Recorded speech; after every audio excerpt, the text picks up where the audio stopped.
Et bien sûr, j'ai pas désalloué ton écran qui est ici. Si tu veux, je peux couper le partage. C'est tout. Comme un sagot. Oui, tu peux aussi couper le partage, vu que je me suis rajouté. T'as une PC qui joue pas à CSGO comme moi, qui n'envoie pas des flashbangs. Je suis abattu. Hey. On a eu un prof côté école d'ingé dont le nom de famille était abattu. Les pires jeux de mots. T'imagines pas le travail abattu pendant cette période. Oh là là, des fois c'est dur, faut pas se laisser abattre. Des grands gamins. Bon, devant vos yeux ébahis, je voulais vous montrer que au un preview, c'est quand même ça patatait pas mal. Donc on parlait de faire un langage qui compile quelque chose. Donc j'ai dit vas-y, en Python, fais-moi un compilateur qui va faire un truc similaire au Python, mais en français, et let's go. Donc de base ça sort que la réponse, mais il a dit j'ai pensé 24 secondes, donc toggle un petit peu. Il s'est dit ok, qu'est-ce qu'il faut faire, c'est quoi un compilateur, quoi. Ok, il a mis glitché. Je sais pas, je l'ai pas du tout. C'est de l'arabe, mais je sais pas pourquoi c'est là. Tu sais ce que ça veut dire? Alors je peux te lire les 2 premières lettres, c'est ou ça, ou si ou ça, je sais pas, mais ça veut pas dire grand chose dans l'état là. Fine. Les IA commencent à nous parler par réminiscence.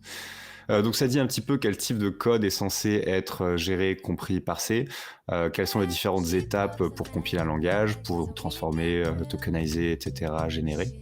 Et derrière, il dit ok, on prend un tokenizer et un système de input-output pour gérer des strings de manière un peu perf. Une table de correspondance, ça peut mais pas forcément nécessaire.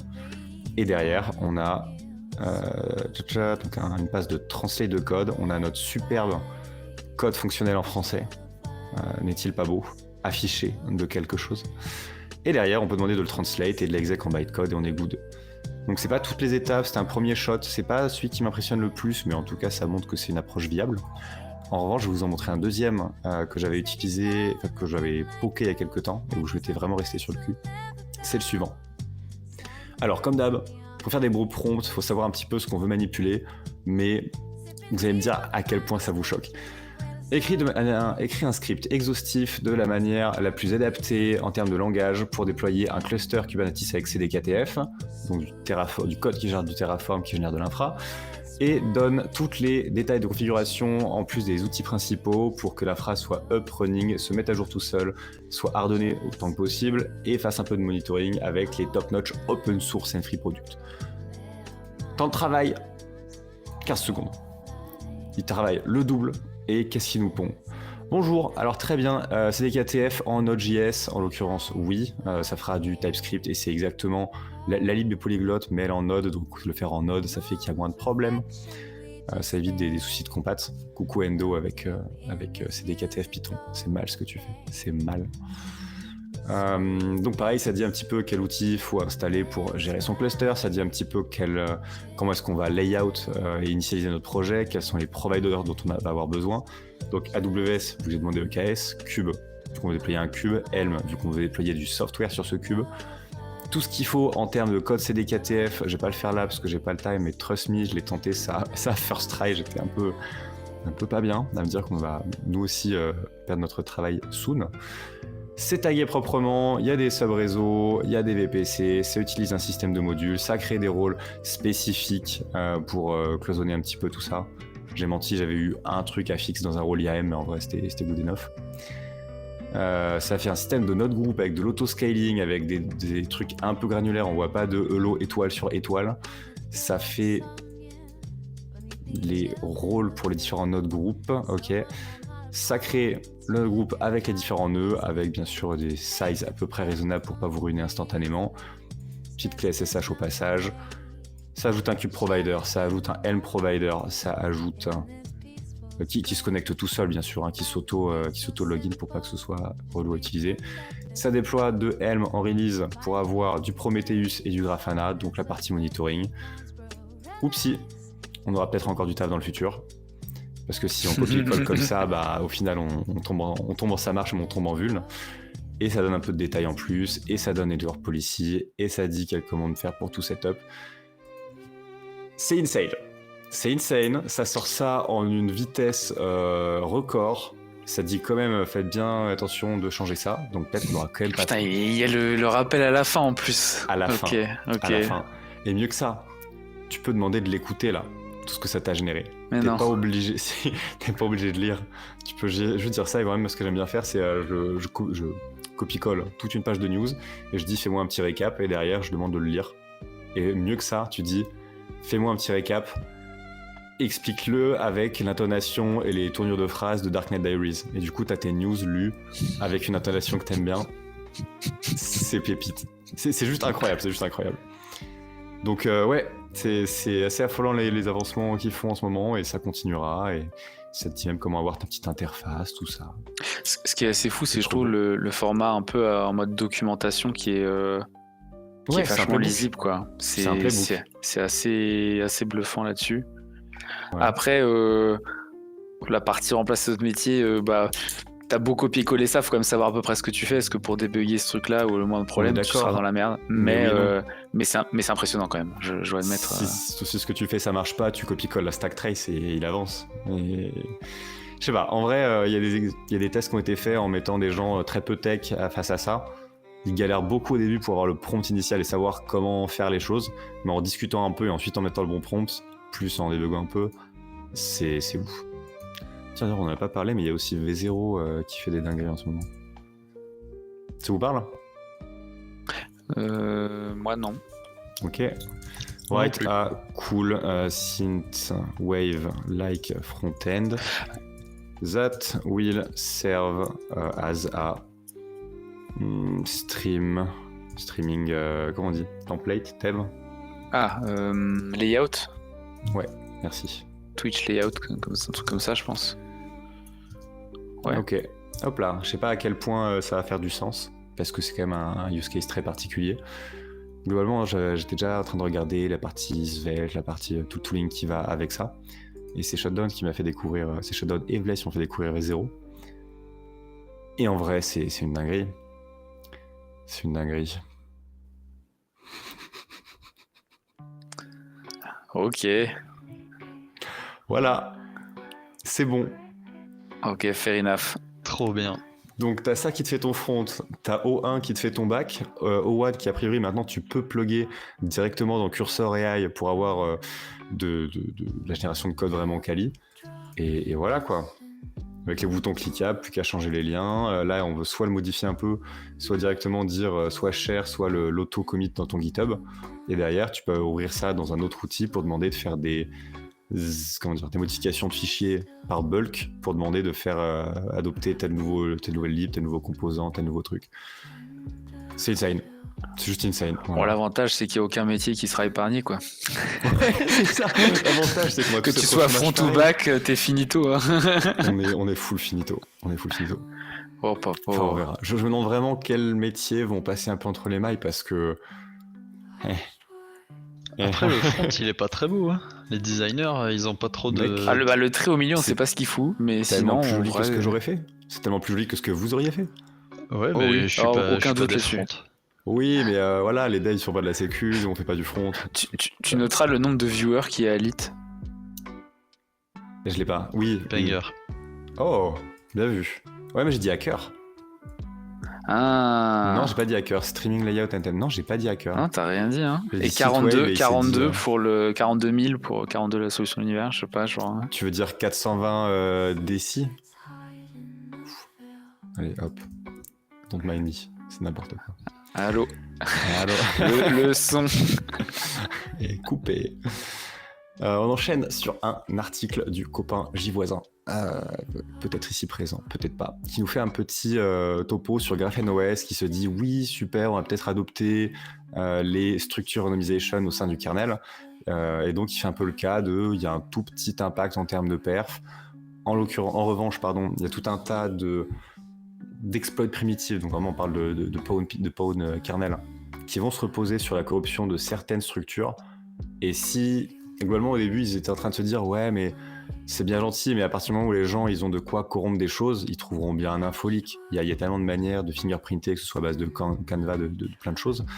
Sauf que c'est pas juste un leak de quel système, de quel appareil, de quel device. Il faut avoir la numéro exact de build pour savoir un peu d'où ça vient et quelles sont les randomisations de structures appliquées pour ce build exactement. Potentiellement différents builds par modèle, donc ça peut être dur à galérer. Et il explique, vraiment la démarche qui a été récupérée derrière. C'est super. Un attaquant qui a déjà un exploit kernel. Bien sûr, on peut rendre sa vie plus dure, mais à partir du moment où il a déjà ce genre de RCE, il arrivera à avancer. Et en vrai, voilà, il dit bien qu'il n'y ait pas tant de RCE dans le kernel Linux, il y en a quelques-unes, ça ajoute de la complexité, mais globalement, un attaquant sera capable de défaire le kernel SLR à distance. Je dis pas que ça se fait pas, mais c'est pas tout le monde non plus. De toute façon, l'idée c'est jamais d'être impénétrable, mais juste de lever un petit peu la barrière de sécurité. Et une fois qu'ils ont ça, ils pourront dump. Ok. Il dit qu'il y a un attaquant non privilégié, mais qui a déjà un shell sur le device et qui derrière veut fingerprinter pour voir un petit peu quel kernel est présent et donc comment les structures ont été randomisées pour pas être corruptibles facilement. Et bah pour le coup, si tu as déjà un shell non privilégié, il y a tellement d'informations partout sur un système que là, c'est game over. Ce sera récupérable assez facilement. Et un attaquant local qui n'a pas de foothold sur le téléphone, donc qui n'a pas encore de shell, il pourra se débrouiller pour dumper des trucs, faire fuiter des infos, lire la mémoire en direct et essayer de déchiffrer ça pour récupérer ce qu'il faut, mais que ça devient un petit peu moins trivial depuis que la manière dont la gestion du USB-C a été gérée. Parce qu'avant, a priori, il y avait pas mal de... Enfin, globalement, depuis qu'ils ont réduit l'attaque surface de tout ce qu'ils pouvaient, donc ça devient plus dur à fingerprinter. Autrement dit, s'il y a un shell chez vous, ça changera pas la face du... Comment on dit ? Ça changera pas grand-chose, ce sera quand même dommage. En revanche, pour l'attaque surface remote ou device physique, ça a quand même un certain gain en termes de sécu. Donc voilà, c'est un système de plus qu'il adopte. C'est cool. On avance vers du bien, vers du mieux. Vous avez un truc à dire là-dessus ? Non ? Vous avez déjà été affecté à de la structure randomization ? Pas du tout. Non, là pour le coup, je nage là. Je veux dire, hop là, un sujet comme ça sorti de nulle part. La brasse coulée, comme on dit. Ouais. Je me posais quand même pas mal de questions vis-à-vis de ça parce qu'en fait, ils disent si t'as un shell, tu peux défaire cette restriction, sauf que c'est vachement plus dur d'obtenir un shell si tu sais pas quoi corrompre sans tout péter, surtout côté kernel. Donc potentiellement moins de backdoor et plus de DOS dans le futur, si les exploits ne passent pas. On verra ce que ça donne. On enchaîne avec un article de Synactive, Corentin Liot, qui nous dit qu'il voulait faire fonctionner les choses dans ADB, mais qu'ils ne voulaient pas exécuter un binaire ni avoir des dépendances énormes, donc ils ont réimplem ADB en Rust. Donc assez chouette d'avoir une lib qui permet d'interagir avec un protocole sans être obligé de faire des pop-on, d'installer tout un tas de JDK Android.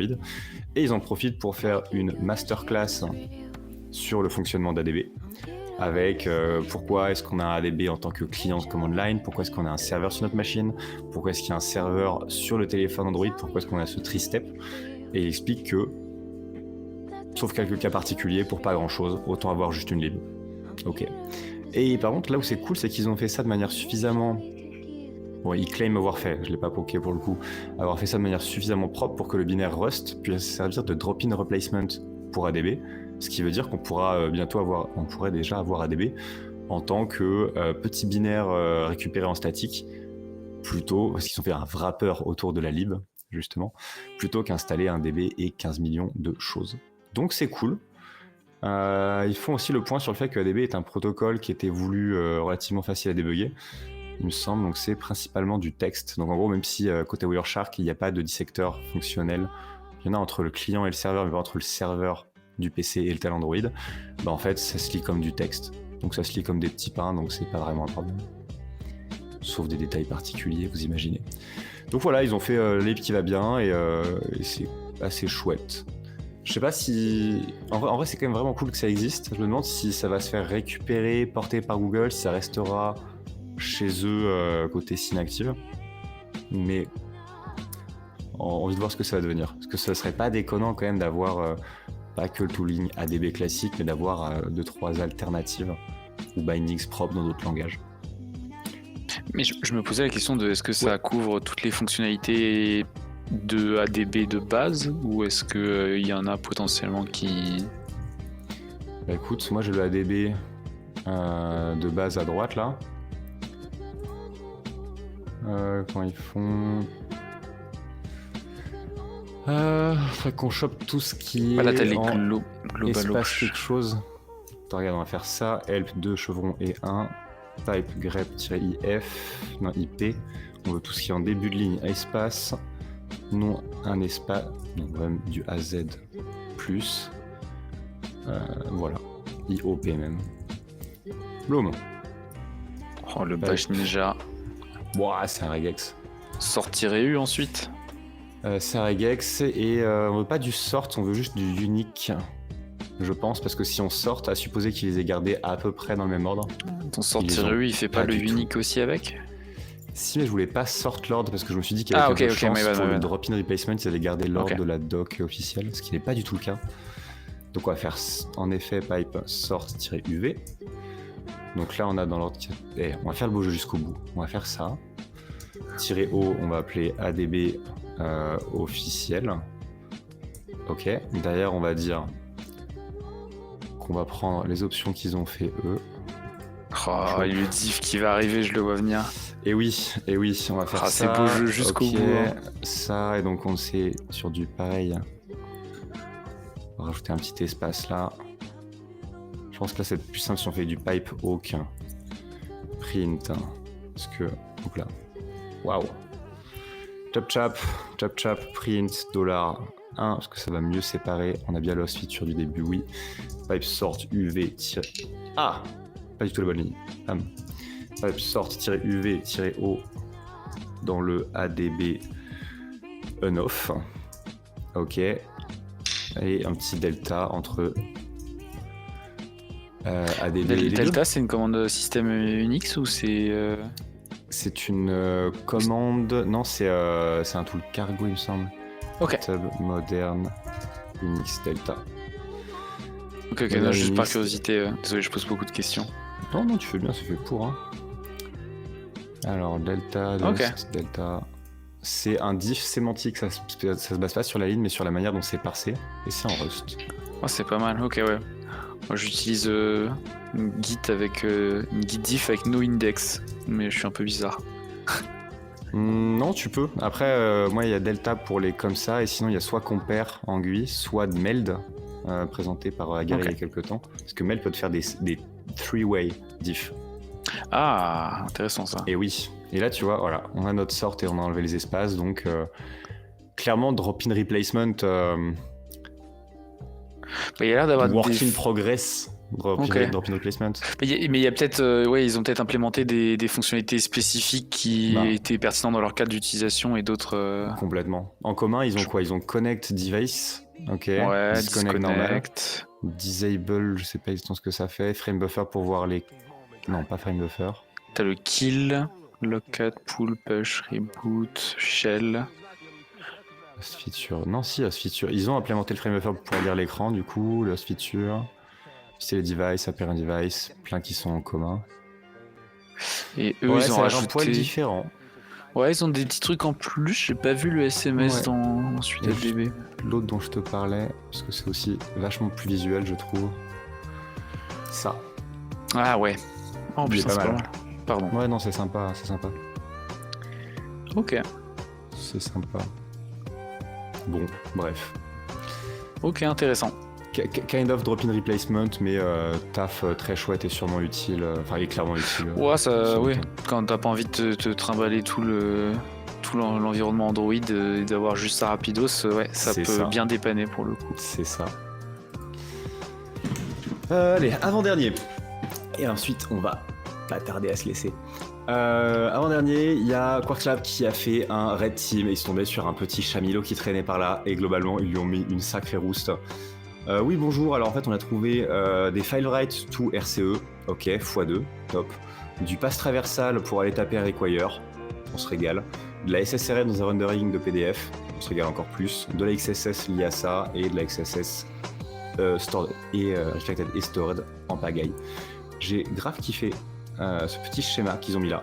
Bon, en gros, ils ont pris les différentes failles qu'ils ont pendant la recherche et ils se sont dit, bon, bah, soit il y a un register activé, ok, soit il n'y en a pas, mais on a une SQLi sans plugin qui fait qu'on peut, d'une certaine manière, on pense à un password reset, à un token link, à du brute force de hash, à du vol de token de session, etc., récupérer un compte.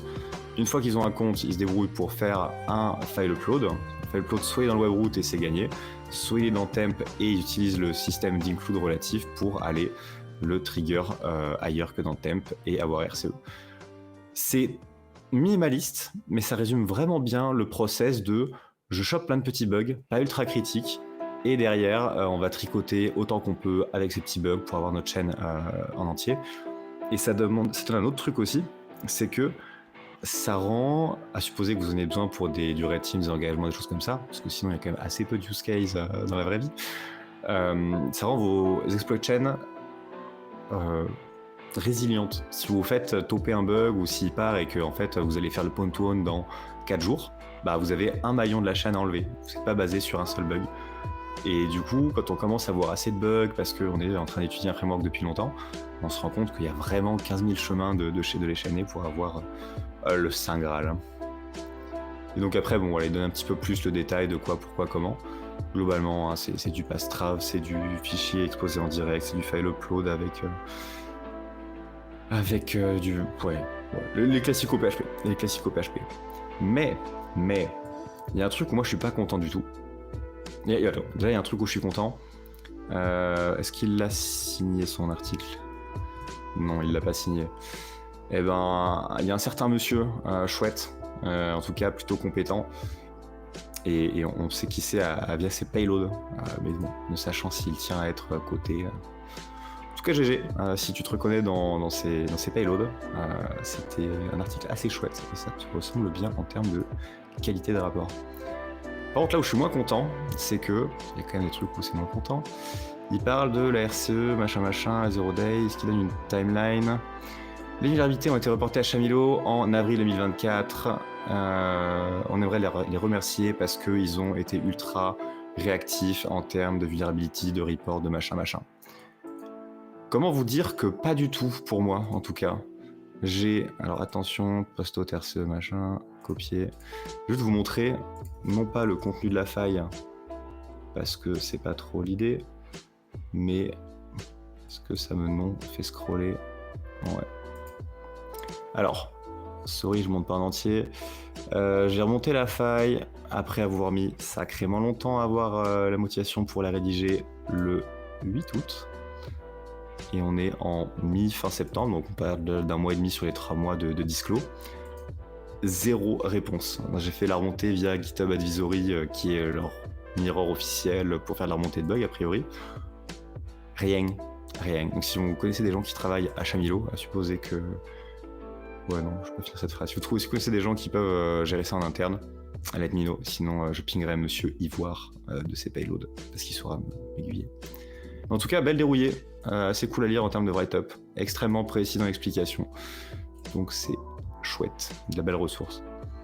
Et enfin, le dernier mais pas des moindres, est-ce que vous avez vu ou entendu parler de cet article? J'ai vu le titre mais je l'ai pas lu, et ça avait l'air rigolo. J'ai mis une demi-heure pour le lire tout à l'heure, je le procrastinais depuis un moment, et il est long AF. Oh, j'ai vu des mèmes de chat partout, c'est mon article, j'achète. Oui. Mais globalement, qu'est-ce qui s'est passé? C'est que c'est des gars qui se sont dit, super, on va regarder un petit peu quand on va faire de la recherche. Donc à Watchtower, ils font du threat intel, ils font du pentest, ils font plein de choses. Et ils étaient à la Black Hat et ils avaient chaud et ils avaient 20 balles. Et les bouteilles d'eau dans leur hôtel étaient également à 20 balles. Et ils se sont dit, qu'est-ce qu'on peut faire de mieux avec?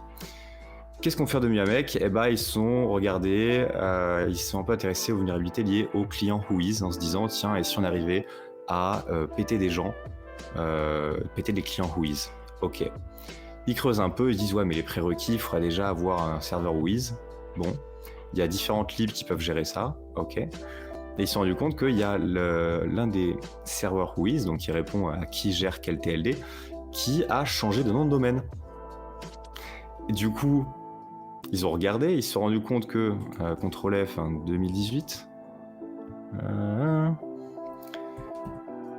Pick option de résolution, pas du tout.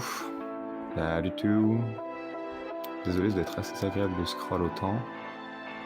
Voilà, en gros, ils se sont rendus compte que... Toujours pas 2011. Tant qu'il y a des mèmes de raton laveur, moi je suis heureux. Change Les mêmes some sont years incroyables. ago.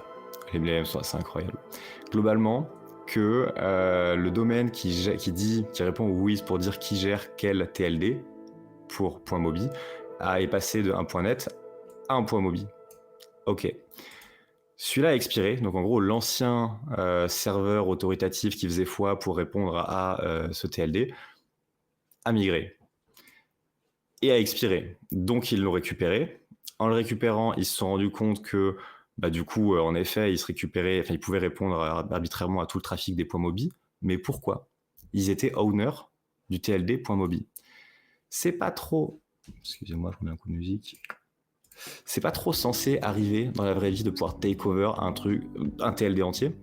Mais là, c'était pas un take over. Ça a changé. C'est juste qu'il y a tellement de clients qui, plutôt que d'aller se parser régulièrement et mettre à jour la liste des WHOIS autoritatifs, donc en gros de qui est censé répondre à ce genre de requêtes, ils n'ont pas mis à jour.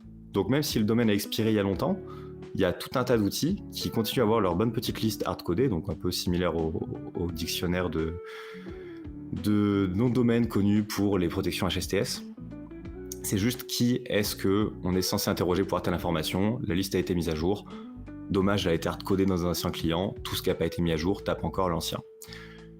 Sauf que des clients WHOIS qui n'ont pas été mis à jour, dont la liste n'a pas été mise à jour, il y en a énormément.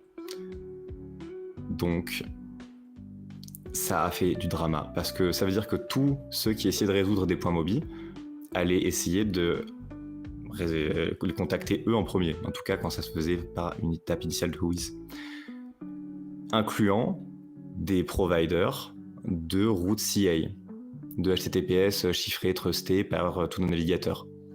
Donc ils commencent à owner tout les... Je vais y arriver, je suis désolé, c'est la fatigue. Ils commencent à owner tout le TLD.mobi. Ils commencent à pouvoir, en débuguant un peu leur code, demander de générer des certificats TLS, HTTPS, tout ça, valides pour ces sites-là. Et ils se rendent compte que, bien sûr, toutes les boîtes ont du Microsoft.mobi, Google.mobi, etc. Et ils peuvent impersonate ça à 100%. Et au passage, vu que toute la partie client WHOIS, c'est des choses qui sont très peu censées être contrôlables, sauf par zone déférée, ils ont pris quelques failles connues, existantes dans des clients WHOIS. Par exemple, PHP WHOIS qui faisait patché en 2015, mais quand même, il n'y a que 10 ans, donc il y en a encore plein dans la nature. Et ils avaient un système où ils allaient faire une requête WHOIS vers un domaine, puis faire un eval du contenu. Pourquoi ? Bon, c'est PHP, calmez-vous. En revanche, d'autres outils qui permettent de faire du WHOIS, qui vont directement écrire le fichier et le résultat quelque part, donc d'un coup, bam, file write to RC, on est bien. Fail to ban, vachement plus effrayant. Ça veut dire que vous scannez un serveur, s'il date d'il y a plus de 3 ans et qu'il a du fail to ban, le fait de le scanner avec un mail, avec un user en quelque chose @mobi, fait qu'il pouvait poisonner le record DNS pour taper un manque d'escaping dans la manière dont un mail est envoyé pour dire telle personne vous scanne. Là, c'est quand on veut vous alerter que vous êtes scanné par quelqu'un, d'un coup, paf, en voulant vous alerter, ça va RCE chez vous, alors que la personne n'était pas encore rentrée. Bref, c'est un carnage. Ils expliquent un peu tout ce qui s'est passé, ils expliquent la partie disclosure, remonter des trucs en interne, mais juste ils ont take over un TLD et des systèmes de trust CA pour avoir des certificats chiffrés pour littéralement tout le monde, tous les sites en .mobi. Ce qui veut dire maxi blast radius, genre vraiment énorme. Voilà. J'espère y avoir fait honneur. C'est vraiment un article qui est long à lire. C'est, à mon sens, un poil trop verbeux, fleuri en termes de contenu pour le chemin. Genre, il faudrait au moins une version courte de l'article pour ceux qui n'ont pas la foi, parce que le contenu est insane. C'est vraiment 2 mecs dans une chambre d'hôtel qui se la sont donnés très très très proprement. Et au final, ils n'ont pas bu d'eau, mais ils ont tout pawn. Tu les retrouves le lendemain. Complètement cramé. Franchement, là, moi, si j'ai ça, j'ai pas besoin d'eau. Le jour où j'ai ça, j'ai pas besoin de boire pendant toute la nuit où je fais ça. Se nourrir, c'est quoi, c'est d'amour et de fraîche, d'amour et de whois. D'amour et de Clear Wheeze. flag. Oh, oui. Et de RCE du coup là. Et de RCE. Mais c'est ouf parce que tu vois, ils ont quand même. Ils ont dit, oh là là, on a claim ce domaine, mais il y a plein de gens qui nous contactent et ils ont du genre 70 000 requêtes par IP unique. 70 000 IP uniques qui les requêtent en 10 minutes. Et donc, du coup, c'est un takeover énorme d'un TLD juste parce que ils ont mis un serveur Wiz pour dire que c'était chez eux. Mais c'est quand même un black hole énorme, un blast radius potentiellement énorme. Ils se sont dit qu'ils ne sont pas allés jusqu'à gérer les certificats HTTPS, un TLS, pour pas que ce soit trop drama. Enfin, pas les routes CI en tout cas. C'est déjà tellement énorme. Et genre, le serait-ce que d'avoir mis un petit peu de gibberish sur la réponse d'un Whois, il y a tellement de services qui ont dû se faire péter ou DOS à cause de ça. C'est monstrueux. Ça me fait penser un petit peu à l'article qu'on avait traité sur le bucket Amazon où il avait un nom qui était utilisé. C'est exactement la même chose. C'est un point sur lequel beaucoup de choses se basent et derrière, tu reprends le contrôle de ce point-là, des fois en le sachant, des fois en le sachant pas. Là, en l'occurrence, c'est évolue et après tu fais ton massacre, quoi. Mais il y a ça. Mais c'est vrai que c'est assez flippant les noms de domaines qui expirent, les changements, et derrière t'as tout le legacy qui reste à taper toujours la même chose. Ça fait des beaux vecteurs d'attaque. Complètement. Excuse-moi, j'écoute en même temps, je suis juste en train de récupérer à nouveau le lien du HeroCTF pour leur faire un dernier petit coup. Hop. Pas de souci. On va se laisser sur ça, je pense. Vous voulez un petit mot de la fin ? Petit coup de gueule de la fin ? Allumer le flag pour le HeroCTF, on va s'amuser. Et allumer le flag. Voilà, c'est tout ce que j'ai à dire.